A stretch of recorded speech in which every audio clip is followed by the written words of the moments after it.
సామెతలు 12వ అధ్యాయం 16వ వచనం దగ్గర నుంచా? ఏంటంట? నీ ముఖము మనోహరము. పాడారు కదా, మరి ఎలా తెలిసింది వాక్యాన్ని? వాక్యం చదవటం ద్వారా ఆయనగా తెలుసుకోవటం. యోబు కూడా అంతే కదా తెలుసుకుంది, అవునా? దేవుణ్ణి ఎవరన్నా చూశాను అని అంటే వాళ్ళ అబద్ధికులంతా ఇంతవరకు ఎవరు చూడలేదు. ఆయన్ని చూడటము అని అంటే ఆయనగా తెలుసుకోవటం అన్నమాట. నీ స్వరము మాధుర్యం. అలాగే అనిపిస్తుందా? స్వరం మాధుర్యంగానే అనిపిస్తుందా, లేకపోతే ఎలా అనిపిస్తుంది? అంటే అది ఊగినప్పుడు నేను కూడా ఊగాలనుకుంటా అటు ఇటు, లేకపోతే సెంటర్లో పడిను.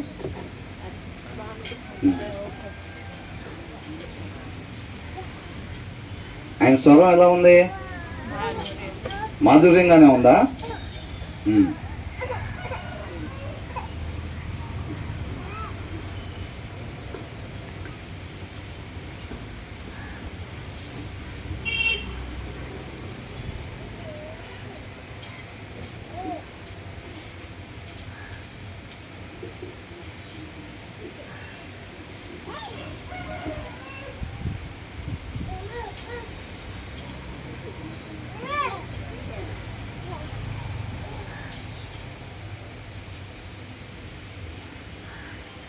14వ వచనం. తన నోటి ఫలము చేత తృప్తిగా మేలు పొందును. ఎవని క్రియల ఫలము వానికి వచ్చును. మూడుని మార్గము మన దృష్టికి సరి అయినది. జ్ఞానము గలవాడు ఆలోచనను అంగీకరించును. ఏంటంట? ఇప్పుడు మన ఇంగ్లీష్లో చూస్తున్నాం కదా, wise words brings many benefits అని అంటున్నాడు. వైస్ అంటే జ్ఞానము. ఇంక చూడాలండి అందరూ, చూడాలి. ఒక 45 minutesలో క్లోజ్ చేద్దాం. జ్ఞానము కలిగి మాట్లాడే మాటలంట మనకేం చేస్తాయి అంట? ఎన్నో మేలుల్ని చేస్తాయి అన్నమాట. జ్ఞానం ఎక్కడి నుంచి వచ్చింది? ఇంతకీ దేవుని వాక్యం నుంచి వచ్చింది అన్నమాట. ఆ వాక్యాన్ని ధ్యానించేటప్పుడు మనకు ఆ దేవుడి జ్ఞానం పొందుకుంటాం అన్నమాట. ఆ జ్ఞానం కలిగిన వాళ్ళు ఎప్పుడైతే మాట్లాడుతూ ఉంటారో వాళ్ళకి మేలులు మాత్రమే కలుగుతాయి అని అంటున్నాడు. అంటే దాని అర్థం ఏంటి? ఒకవేళ జ్ఞానం లేకుండా మాట్లాడితే అంతేగా. ఇప్పుడు జ్ఞానం లేకుండా ఏది పడితే అది మాట్లాడామనుకోండి, ఏమైంది? రేపు మనల్ని నిత్య నరకాగ్నిలోకి వేయటానికి అవే సాక్ష్యాలు అవుతాయి, అవునా కదా? మనం ఏదైతే మన హృదయంలో వాక్యం లేకుండా మనం మాట్లాడే ప్రతి మాట, మనం చూసే ప్రతి చూపు, మనం ప్రవర్తించే ప్రతి ప్రవర్తన రేపు అక్కడ సాక్ష్యాలుగా ఉంటాయి అన్నమాట. అట్ ద సేమ్ టైం మనం హృదయంలో వాక్యం కలిగి ఉండేటప్పుడు మనం మాట్లాడే ప్రతి మాట, ప్రతి చూపు, ప్రతి ప్రవర్తన రేపు మన నిత్య జీవంలోకి వెళ్ళటానికి సాక్ష్యాలుగా ఉంటాయి. అవి అర్థమవుతుందండి? ఎంతమందికి అర్థమైంది మాట?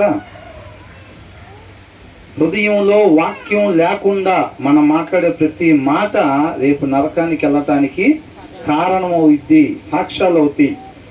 హృదయంలో సమృద్ధిగా వాక్యం ఉన్నట్లయితే గనక మన చూపు పరిశుద్ధంగా ఉంటుంది, మన మాట పరిశుద్ధంగా కరెక్ట్గా ఉండిద్ది, మాట్లాడాల్సిన రీతిగా వివేకం కలిగి మాట్లాడతాము, మన ప్రవర్తన దేవుని పోలి ఉండిద్ది అన్నమాట.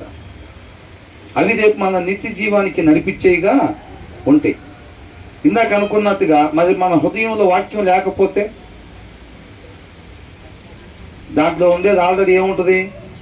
మోసకరమైంది ఉంటుంది. కాబట్టి ఆ మోసకరమైంది మనల్ని నడిపించిద్ది. మోసకరమైంది మంచి మార్గాన్ని నడిపించిద్దా? చెడ్డ మార్గంలో నడిపించిద్ది. కాబట్టి మనం ఖచ్చితంగా వాక్యాన్ని చదవాలి. ఇక్కడ అదే అంటున్నాడు, జ్ఞానం లేకుండా. ఏమంటున్నాడు? దావీదు ఒక మంచి మాట చెప్పాడు. ఏమంటున్నాడు? నా హృదయంలో దేవుని మాట లేకుండా నేను నా పొరుగు వారితో ఎప్పుడు కూడా డీల్ చేయను అని అంటున్నాడు. అది తన భార్యతో కావచ్చు, పిల్లలతో కావచ్చు, లేకపోతే స్నేహితులతో కావచ్చు, ఎవరితో అయినా సరే దేవుని వాక్యం తన హృదయంలో లేకుండా నోరు తెరిసే సాహసం ఆయన చేయను అని అంటున్నాడు. అలా తెలిస్తే ఏమైద్దో నోరు ఆయనకి బాగా తెలుసు. అవునా? ఆ మాట మనకెందుకు చెప్పారు? మనం కూడా అంతే ఉండాలి. అవునా? దేవుని హృదయం, మన హృదయంలో దేవుని వాక్యం సమృద్ధిగా ఎల్లప్పుడూ ఉండాలన్నమాట. అదే అంటున్నాడు, వైస్ వర్డ్స్, జ్ఞానం కలిగిన మాటలు బ్రింగ్స్ మెనీ బెనిఫిట్స్ అని అంటున్నాడు. ఒకటి కాదు, రెండు కాదు, ఏంటంట మెనీ, ఎన్నో మేలులు మనకి దయచేసిద్ది. వారి యొక్క క్రియలు ఉంటాయి చూసారా, and his hard work brings reward. ఎవరి? ఆ జ్ఞానం కలిగి మాట్లాడతారు చూసారా, ఆ జ్ఞానం కలిగిన ఆయన చేసే పనులంతా రేపు నిత్య జీవానికి వెళ్ళాల్సిన బహుమానం తీసుకుని వచ్చిద్ది అని అంటున్నాడు. అర్థమవుతుందండి? ఈ మొత్తానికి మూలం ఏంటి? ఈ మేలులు రావాలి అని అన్నా, రేపు మంచి బహుమానం, నిత్య జీవం అనే బహుమానం మనకు రావాలి అన్నా ముఖ్యంగా ఏముండాలంట? జ్ఞానం ఉండాలి, వాక్యం ఉండాలి. వాక్యాన్ని ధ్యానించేటప్పుడు ఆ జ్ఞానం ఉంటుంది చూసారండి, ఆ జ్ఞానం కలిగినప్పుడు మనం మాట్లాడే ప్రతి మాట మనకి మేలుకరంగా ఉండిద్ది. అప్పుడు ఆ వాక్యం పెట్టుకొని ఆ జ్ఞానంతో మనం చేసే ప్రతి పని కూడా మనకి నిత్య జీవానికి నడిపించిద్ది అనమాట. హృదయంలో వాక్యం లేకుండా మాట్లాడే ప్రతి మాట మనకి నష్టాన్నే చేకూర్చిద్ది. మనం చేసే ప్రతి పని కూడా మన సొంత ఇష్టానుసారంగా చేస్తాం కాబట్టి అవి నష్టానికి దారితీస్తాయి అన్నమాట. రేపు నిత్య నరకాగ్నికి వెళ్ళటానికి అవి దారితీస్తాయి. మనకి తెలియదు. వాక్యం చదువున్నప్పుడు ఏమైంది? మనం చూసాం, హృదయంలో వాక్యం లేనప్పుడంట వాళ్ళు ఏదైతే అనుకుంటారో అదే రైట్ వే అనుకుంటారంట.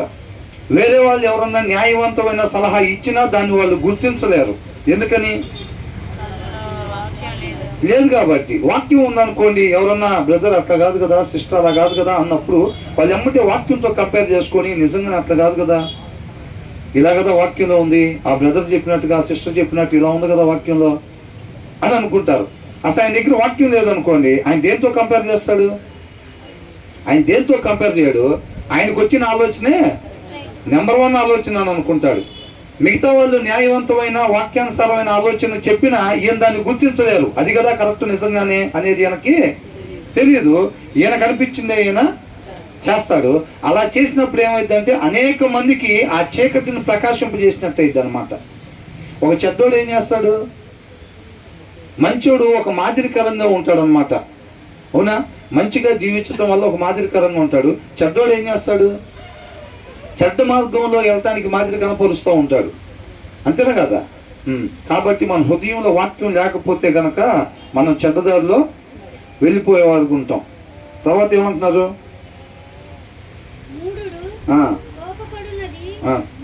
15వ వచనం, 14 కదా ఇప్పుడు ధ్యానించుకుంది. 15వ దాంట్లో ఏముంది? Fools think their own way is right అని అంటున్నాడు. ఫూల్స్ అంటే ఎవరంట? ఇప్పుడు మనం అనుకున్నాం చూసారా, వాళ్ళ సొంత మార్గమే వాళ్ళకి సత్యమైన మార్గం అని అనిపించింది అంట. అవునా? అదే నీకు నీ రైటు, నాకు నాది right.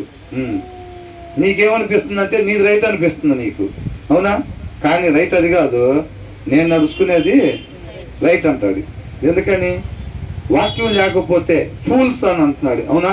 Fools think their own way, వాళ్ళ సొంత మార్గం ఏదైతే ఉందో అదే సత్యమైన మార్గం అనుకుంటారంట. But the wise listen to others అని అంటున్నాడు. జ్ఞానం కలిగిన వాళ్ళు ఏం చేస్తారంట? న్యాయవంతమైన ఆలోచనలు ఎవరైనా ఇచ్చినప్పుడు ఇది కరెక్టే, వాక్యానుసారమైంది ఇది కదా అని చెప్పి వాళ్ళకి అనిపించింది కాకుండా దాన్ని తీసుకునే వాళ్ళ ముందుకి నడుచుకునేవారుగా ఉంటారనమాట. అర్థమవుతుందండి? కాబట్టి మనం న్యాయవంతమైన సలహాలు ఇచ్చినప్పుడు మనం దాని ప్రకారం ముందుకెళ్ళే వాళ్ళంగా ఉండాలి. మనలో వాక్యం లేదనుకోండి, మనం ఎవరిని పడితే వాళ్ళని అడుగుతాం సలహాలు. మనలో వాక్యం ఉంటే మనం ఎవరిని అడుగుతాం? దేవుడిని అడుగుతాము, లేదంటే వాక్యం కలిగిన వాళ్ళని సలహాలు మనం అడుగుతాం. వాళ్ళ నోట్లో నుంచి వచ్చే మాట జీవపు ఊటగా ఉండిద్ది, ఆశని కలిగించేదిగా ఉంటుంది, మన జీవితంలో జీవాన్ని చిగురింపు చేసేదిగా ఉండిద్ది అనమాట. వాళ్ళు ఏది పడితే వాళ్ళు మాట్లాడరు. 16వ వచనంలో ఏముంది?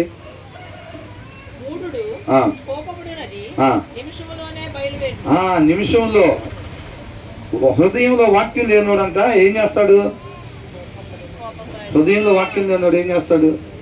షార్ట్ టెంపర్ అంటారు చూసారా, ఇమీడియట్గా కోప్పడిపోతాడు అనమాట. ఏదన్నా వాళ్ళకి అవమానం కలిగినా, ఏదన్నా ఇబ్బంది కలిగినా, అంటే తన ఆలోచనని, అంటే తనకు బాధ వచ్చినా, చిరాకు వచ్చినా, లేకపోతే కోపం వచ్చినా ఏది వచ్చినా సరే ఏం చేస్తాడు?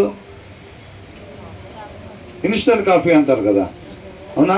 అట్లాగా ఇమ్మీడియట్గా తెలియపరుస్తాడు అనమాట.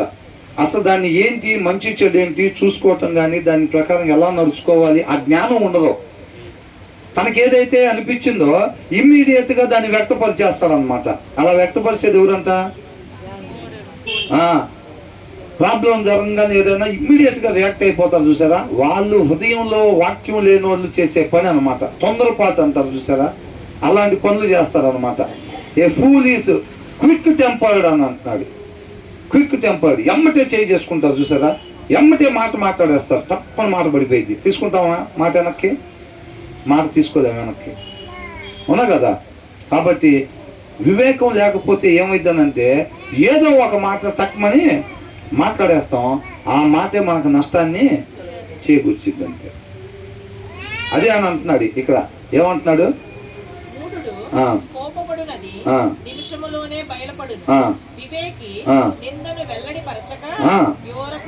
ఊరకుండును but wise person stays calm when insulted అని అంటున్నాడు. ఎలా ఉంటాడంట? Stays calm. ఎలా ఉంటాడు? మౌనంగా ఉంటాడు అన్నమాట. తనకు అవమానం కలిగినా, చిరాకు వచ్చినా, కోపం వచ్చినా ఏదైనా సరే కొంత సమయం మౌనంగా ఉండి దాని ప్రకారంగా ముందుకి సాగేవాళ్ళలాగా ఉంటాడు అనమాట. అది వాక్యం చదివినప్పుడు ఏమైందనంటే ఆ జ్ఞానం, ఆ వివేకం మనకు వచ్చింది. ఏ టైంలో ఏం మాట్లాడాలి, ఏ టైంలో ఏమి చెయ్యాలి అనే వివేకము మనకు వచ్చింది అనమాట. ఆ వివేకం లేకపోతే నడవాల్సిన మార్గంలో మాత్రమే మనం నడిచే వాళ్ళంగా ఉండము. మన ఇష్టం వచ్చినట్టు మనం నడుస్తాం. ప్రసంగిలో ఉంది, ఏమనుంది? ప్రతి దానికంట మనం చేసే ప్రతి దానికి కూడా రేపు లెక్క అప్పచెప్పాలి. ప్రతి మాటకి లెక్క అప్పచెప్పాలి. దేవుడు కృపను బట్టి ఇచ్చిన మనకి ప్రతి క్షణం ఏదైతే ఇస్తున్నాడో ఆ క్షణానికి సంబంధించిన ప్రతి దానికి లెక్క మనం అప్పచెప్పాలి. పటాపటామని 4 మాటలు ఇసిరేసి హీరోలాగా ఫీల్ అయ్యి వెళ్ళిపోవటం కాదు. ఆ 4 రేపు విడిచికెళ్ళేది మనల్ని, అవునా? ఆ 4గా. భార్య బలహీనమే కదా, మనమేముంది, భర్త కదా, పురుషుడు కదా, మన ఇష్టం కదా, అడిగేవాళ్ళు ఎవరు కదా, ఇసత్వమే కదా మాటలు, ఇసత్వమే కదా చెయ్యి అని అనుకుంటే. అంటే కొంతమంది ఇళ్ళలో రివర్స్ ఉంటుంది. భార్య ఉంటుంది, ఒక తాగుబోతు ఇంట్లో ఎలా ఉంటుంది, ఎక్కువ శాతం భర్తను కూడా భార్య దూషిస్తూ ఉండిద్ది, అవునా? అది ఇది తీసుకొని కొడతా ఉంటారు, అవునా కదా? అట్లా కూడా ఉంటాయి అన్నమాట. ఏముంది, మనం చేయగలుగుతున్నాం కదా, అవతల వాళ్ళు బలహీనంగా ఉన్నారు కదా అని చెప్పి మనం ఏది పడితే అది చేస్తే ఎవరికి నష్టం? ఎవరికి నష్టం? ఆయన కార్యాలు ఆశ్చర్య కార్యాలు. ఆయన ఎవరైతే అలా మాట్లాడతారో, ఎవరైతే అలాగా ఒక దెబ్బ కొడతారో 2 వైపులా పని జరుగుతూ ఉండిద్ది. దెబ్బ కొట్టిన వాళ్ళ సంగతి కూడా దేవుడు తెలుస్తాడు. ఆ దెబ్బ వాళ్ళ అవతల వాళ్ళ మీద పడింది అని అంటే వాళ్ళు కూడా ఏం నేర్చుకోవాలో దాని ప్రకారంగా నేర్పిస్తూ ఉంటారు అన్నమాట, అవునా? అట్లా అంటున్నాడు. కాబట్టి మనం షార్ట్ టెంపర్గా ఉంటున్నాం అనుకోండి, ఏదో ఒకటి ఇమ్మీడియట్గా మన మన వ్యక్తిత్వాన్ని తెలియపరుస్తున్నాం అనుకోండి, అదేంటంట? వాక్యం లేని హృదయం వాళ్ళు చేసే పని, ఫూల్స్ చేసే పని అని అంటున్నాడు. ఇమ్మీడియట్ రియాక్షన్ ఉండకూడదు అనమాట. ఏదైనా జరిగినప్పుడు ఏం చేయాలి? కొంత సమయం తీసుకొని, అవునా? జ్ఞానవంతుడు ఏం చేస్తాడంట? But a wise person stays calm when insulted అని అంటున్నాడు. అది జరిగినప్పుడు కొంత సమయం ఆలోచించుకొని దాని ప్రకారంగా వాక్యానుసారంగా ఎలా చేస్తే బాగుంటుంది, ఎక్కడికి వెళ్ళి ఏం మాట్లాడితే బాగుంటుంది వాళ్ళ దగ్గరికి, అవునా? నిన్ను అలాగన్నారా, నిన్ను కొట్టారా, పదండి వెళ్ళిపోదాం కర్రలు తీసుకొని అని అంటారా? అలాగా. అలా జరిగిందంటే ఏం చేయాలి? ఎలా చేస్తే మనం వాక్యానుసారంగా డీల్ చేసినట్టు దాన్ని అని చెప్పి చూసుకొని ఆలోచించుకొని దాని ప్రకారంగా వాళ్ళు ముందుకి వెళ్తారనమాట. అంతే తప్ప ఇమీడియట్ రియాక్షన్స్ ఉండకూడదు, మంచిది కాదు. ఆ తర్వాత ఏమంటున్నారు?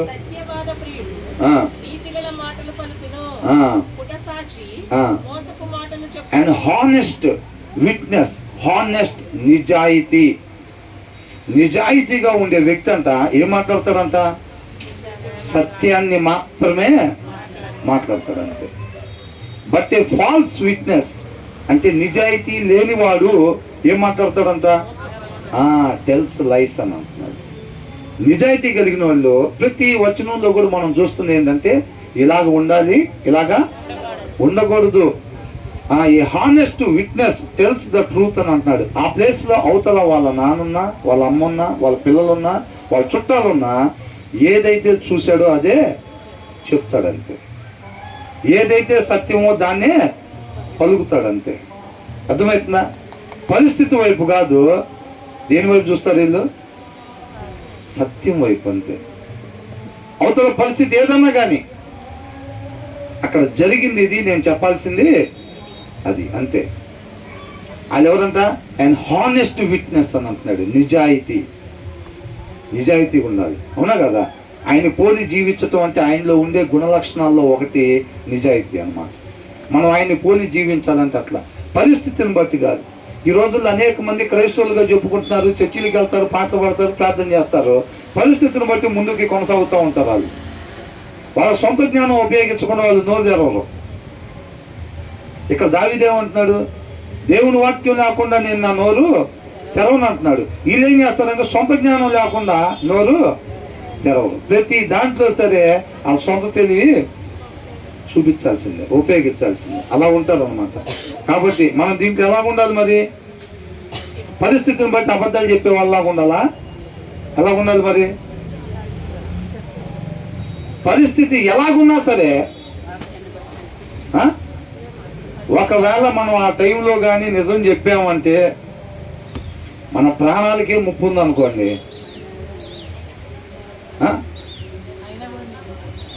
మనం ఇక్కడ ఉన్నాం కదా, చర్చిలో ఉన్నాం కాబట్టి అయినా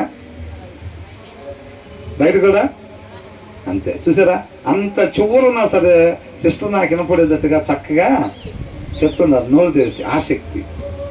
అవునా కదా? అక్కడి నుంచి మాట నా దాకా వస్తుందంటే మధ్యలో అందరికి అందిద్దా లేదా? మధ్యలో అందరికి అందిద్ది అనమాట. చర్చిలోనే కాదు, ఎక్కడున్నా సరే ఆ రోజు శిష్యులకి ప్రాణాలు తీసేస్తుంటే ఇంకొకసారి చెయ్యము అంటే వదిలిపెట్టేస్తారా లేదా? యేసయ్యను కూడా వదిలిపెట్టేస్తారా లేదా? నువ్వు చెప్పొద్దు, ఇలాంటి మాటలు చెప్పొద్దు అని అన్నప్పుడు ఇంకోసారి చెప్పనంటే వదిలిపెడతారుగా. వాళ్ళు అలాగే అన్నారా? అలాగనలేదు వాళ్ళు. అవునా? పైనుంచి అధికారం నీకు ఇవ్వబడితేనే తప్ప నువ్వు నన్నేమీ చేయలేవు. ఆయన ఇంతవరకు చాలని ఆయన అనుకుంటే తీసుకోవటమే. అది వాళ్ళ చూపు మొత్తం కూడా అక్కడికి ఉంటుంది. అక్కడితో కనెక్షన్ ఉండిద్ది వాళ్ళకి. ఆ విశ్వాసపు నేత్రాలతోనే వాళ్ళు నడుస్తూ ఉంటారు తప్ప ఈ లోకంలో కొంతకాలం మెరిసిపోతూ ఉంటాయి. చూసారా? బంగారం, వెండి, వజ్రాలు ఇవన్నీ కూడా వాళ్ళకి ఏమి ఆకర్షించలేవు అన్నమాట.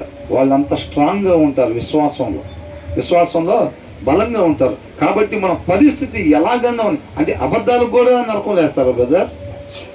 ఎవరు బ్రదర్ ఈ రోజుల్లో అబద్ధాలు ఆడండి? ఏంటంట? ఒక్కరిని చంపితే కూడా ఎవరి కాళ్ళకి అంతేగా. ఇప్పుడు అపవాదిని అడిగితే ఏమంటారు? ఏదో ఒకసారి దేవుడి స్థానం కావాలని ఆశపడ్డామండి, దానికే నెట్టేస్తారా కిందకి? ఎవరి కాళ్ళకి ఒక్కొక్క బలహీనతే. ఆ ఒకటేగా. నేను సినిమాలు చూస్తాను అంతేగా. నేనేమన్నా మందులు అవుతానా, సిగరెట్లు అవుతానా? మందు తాగానే ఏమంటాడు? నేనేమన్నా సినిమాలు చూస్తానా, సీరియల్ చూస్తానా? ఏదో సాయంత్రం పూట కొద్దిగా అంతేగా. దానికే నరకం వేస్తారా? ఎవరి కాళ్ళు అంతే. ఏదో పక్కింటి ఆమె సూటిపోటు మాటలు మాట్లాడరు, దానికే వేస్తారా నరకంలో? వేస్తారా ఇరా? అది ఎవరి కాళ్ళకి ఆ ఒక్కటేగా నా దగ్గర. ఆ రెండేగా నేను ఉంచుకుంది, ఇంకా నాకేమైనా ఉంచుకున్నానా? అన్నీ వదిలిపెట్టలా. ఎవరి కోసం? నువ్వు దేన్నైతే ఆ ఒక్కదాన్నే ఉంచావో ఆ ఒక్కటే శుభ్రంగా ఇడుచుకొని వెళ్ళిద్ది. ఆ ఒక్కటే నాశనం చేసేది మనల్ని. ఆ దురాశ పడ్డాడు అపవాది, ఆ దురాశ ఒక్కటే శుభ్రంగా కిందకు దోసింది అక్కడి నుంచి. అవునా కదా? ఇస్కరియోతు యూదా కూడా డబ్బు సంపాదించాలంతే, డబ్బు సంపాదించాలి. ఆ ఒక్కటి చాలు నాశనం చేయటానికి. కాబట్టి మనం దేవుడి దగ్గరికి వచ్చేప్పుడు మనం పూర్తిగా ఉపేక్షించుకోవాలి. మనదంటూ ఏమి అభిప్రాయం ఉండకూడదు. మనకు ఉండాల్సిన అభిప్రాయం ఏంటంటే ఆయన అభిప్రాయమే. నీ జనమే నా జనం. ఎవరన్నారా మాట? రూతు. అవునా? లైన్లోనే ఉన్నారు అందరూ. అట్లాగనమాట. మనకు ఉండాల్సిన అభిప్రాయం ఏంటంటే దేవుడి అభిప్రాయమే మన అభిప్రాయం. ఆయన అభిప్రాయం తెలియపరుస్తున్నాడు కదా. మా ఉద్దేశం అదే, ఆ విషయంలో ఇంకోటి ఏది లేదు. ఎప్పుడు సత్యం మాట్లాడి ఎప్పుడు అసత్యం మాట్లాడని ఎవరిని అడిగారు అనుకోండి, ఏం చెప్తాం మనం? ఎప్పుడైనా సత్యమే మాట్లాడాలి, ఇక అంతే, ఇక వేరేది ఏం లేదు.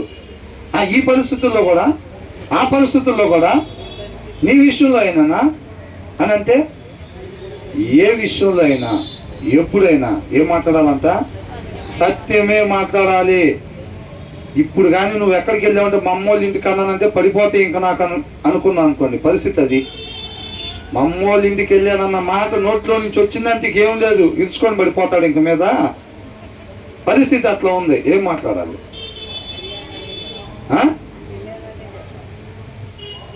సత్యాన్నే చివరి క్షణం దాకా సత్యం అనే వెలుగునే ప్రకాశింపజేయాలంతే. అవునా కదా? అది. తర్వాత ఏమంటున్నాడు? మనం అబద్ధం చెప్పామంటే ఎవరంట? మనం నిజాయితీ లేని వాళ్ళం. మా తండ్రి అబ్రహాం అని అంటే, మీ తండ్రి అబ్రహాం అయితే అబ్రహాం క్రియలు మీలో కనపడి ఉండేవి అని అంటున్నాడు. మీరు కుటుంబీకులు అంతే, మీరు కుటుంబీకులు అంతే. ఆయన క్రియలు మీలో లేవు, మీ తండ్రి అబ్రహాము కాదు అని అంటున్నాడు. అవునా? మనం సత్యం మాట్లాడాము అంటే నిజాయితీ గల వాళ్ళం, దేవుడి లక్షణాలు కలిగిన వాళ్ళం, దేవునితో పాటు యుగయుగాలు ఉండేవాళ్ళం. ఎప్పుడైతే అబద్ధం చెప్పామో అప్పుడు నిజాయితీ లేని వాళ్ళం, దేవుని కుమారులం కుమార్తెలంగా ఉండము. అప్పుడు ఎవరు కుమారులుగా ఉంటాం? అపవాది. అర్థమవుతుందండి? సత్యమే మాట్లాడాలంతే, సత్యమే మాట్లాడాలి. తర్వాత ఏమంటున్నారు? కొంతమంది ఉన్నారంట, ఎలాంటి మాటలంట? ఆయుధాలు కనపడవు అంతే. అవతలలో ఎమ్మటే తాడు తీసుకొని ఫ్యాన్కి వేసుకుంటూ ఉంటారు. ఏందని అంటే మన మాటలో ఇక అనవసరం, ఇక బతకటం అనవసరం, బతుకు మీద విరక్తి కలిగించే మాటలు. ఏంటి టీవీ రేఖ?